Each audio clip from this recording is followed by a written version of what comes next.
the web scene as well. So it'll be Tony Rock interviews himself, and then I interview him about his self-interview, and other people interview me about, so it'll be fun. Is it wrong? Have I been pronouncing it wrong? No, I don't know. I just have a friend who's a film producer whose last name is spelled the same way, so he pronounced it Rock, so, I thought it could have been Roche or Roche. I didn't know, but it could, whatever the case, he's a genius, right? I mean, yeah, absolutely. And so are you. I mean, but let's see. And you mentioned John Myers, who you've kind of taken under your wing with your Swibbly. I don't know about taking him under my wing. I mean, it's more like my co-pilot. Oh. Yeah. Okay. So, yeah. My mistake. No, it's all good. You and John both have stories that will show up in the next issue of Surreal Grotesque, which should drop this weekend, hopefully. Yeah. So we're excited about that. Yeah, me too. That's great. And I guess proceed with the reading, Alex. Okay. Very good. This is a piece called Bad Shithouse that originally appeared in Imperial Youth Review January 7th of this year, and it's an alternate take on a chapter from my novel Bad Sunset, which is in the process of being appraised by a publisher overseas, actually. So, Bad Shithouse. There were those who said Joe Feckherter was full of shit in more ways than the literal. In those days, the little town of Malpuesta del Sol was a hard place to get around, unless you liked bullet wounds, and Joe Feckherter was sick unto death of bullet wounds. He'd taken his fair share. Once, while herding crab ponies on the range, a bandito suddenly stuck his head over a barrel cactus and shot Feckherter full of holes, for no apparent reason. But Feckherter was hardy. He was a survivor. He had to be. He was built that way. Anyways, as we were saying, the word around town was that Feckherter was full of it. And this was true mostly because he hadn't taken a good crap in years. He felt like he was carrying a ton of buckshot in his ass. The fecal matter had dried up and turned to stone in his colon, which accounted for his strange manner of walking. Although he put on a good front, there were days when Feckherter cursed his luck. Age had not treated him kindly. The older he got, the fewer chances he was willing to take, even if it meant dragging a heavy copper light around in his drawers. One day, Joe decided that he was going to do something about it. His quality of life had suffered so greatly he had passed the point of caring. So I'll take a shit and rip out my guts in the process, he said to his stubbled face in the mirror. At least I'll go to my maker 30 pounds lighter. The thought gave him comfort and solace. He wasn't sure of the protocol in heaven, but he was pretty sure that St. Peter might frown on his manners if Joe's first order of business in the afterlife was squeezing out a wicked cable. And so, with a sullen, stolid tread, he started up the hill. The locals jeered at him, as was their way. So, you finally going to do it? Drop, trow, big loaf? He ignored them and continued to walk, inchingly, slowly, painfully, but forward, up the hill to the reeking outhouse.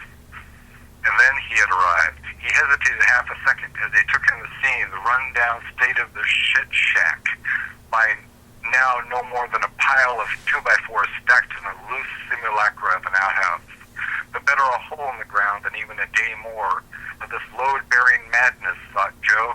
They might find me stuck head first in crap, my body riddled with bullets, but I'll be free. Wearily, Joe unbuckled his trousers and eased his ass down on the encrusted hole. You can do this thing, he told himself. He strained and suffered, and buckled. He retrieved the bullet from his jacket pocket and bit down tight and squeezed again, but nothing happened. And then he saw the fly, which did not surprise him, considering where he was and the business he had come there to undertake. What did surprise him considerably was that the fly was flying solo. Only fly? For some reason, the fact of a single insect was more annoying than an entire herd or flock or whatever you call it, a bunch of flies together. A cloud of flies was simply life in the West, whereas a single fly was a distraction. Meanwhile, back in town, young Josephat Plonkins was fixing to squeeze one out. You might say that the old man bearing down hard on the shit fossil was a mirror image of the young man, whereas Feckherder's grim life had made a coward of him. Plonkins was jejune, green, callow. Also, he was foolhardy, reckless, and dumb as a box of rocks. To date, he'd only been shot at 5 times.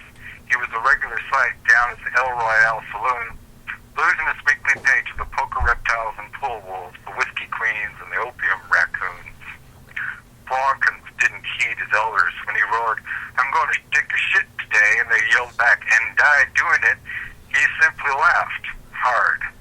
"Bolsters," he muttered, and spit a thick glob of phlegm-choked baccy in the dirt.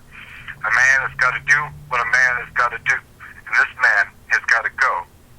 They shook their heads. He laughed some more. "Young fool," they said. "Ancient asshole," he said, and hitched up his pants and started up the hill. Feckherder, meanwhile, was cursing his days on earth. He was no closer to loosing his bowels than he had been the previous day or the previous week or even 20 years before that. The fly was buzzing around in his nostrils, then his ears, whirling around his grizzled beard like a skating rink, doing elaborate dips and figure eights. Feckherder reached for his Colt. "That does it," he said with finality. "The fly is mine." The fly hovered around Feckherder's crotch and swooped down to hover inches from his ass. "Forgive me, Lord," said Feckherder, jamming the barrel of the gun into his ass and squeezing out not a shit, but a shot. Plonkins paused in front of the ramshackle building. Almost there, he told himself. A few more steps. When the shot roared out, the board shook, and Feckherder and the fly and the shit rock exploded together. Plonkins stared at the viscous mass of blood, shit, flesh, and other elements that had hitherto comprised the old man. "I guess his time had come," he said, undoing his belt and squatting over the steaming pile.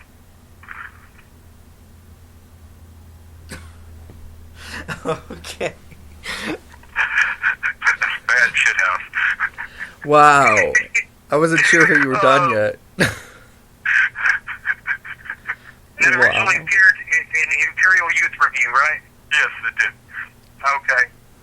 Well, we wish we could keep you for another hour, Alex, but good luck with everything. Good luck with your story collection.